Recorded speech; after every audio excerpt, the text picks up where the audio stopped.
Hi, everybody. So I wanted to update you and make sure we understand how we're going to deal with a slight adjustment to our drop-off and pickup because of the construction that's going to be starting this Monday, May 16th.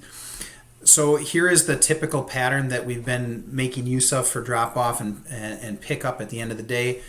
Coming around the curve by the dumpsters, we split into two different rows, and then kids can get picked up in two different locations.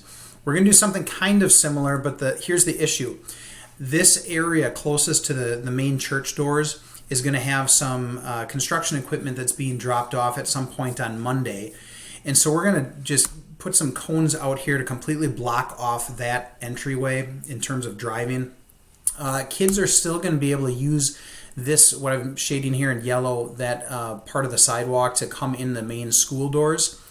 But then these are going to be the two new locations. So we're still going to try to split off into two areas to try to at least help with some of the traffic flow, and it's going to look like this instead. So we're still going to have everybody come up that curve, and then we're going to have kind of a straight line of cones to split you off into two different groups. Now, you do need to be careful because this way we're still got two lines, but one of those lines is going to cause our students to be able to cross over over a traffic path into that far traffic lane.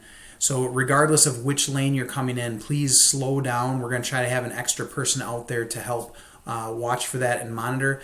But this is what it's going to look like pretty much till the end of the year. Thank you so much for your adjustment with this.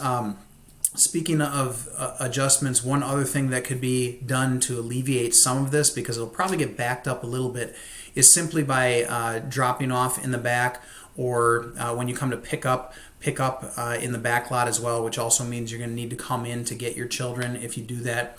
But especially if you see the lines creeping all the way out, getting close to the road, that would be a big help.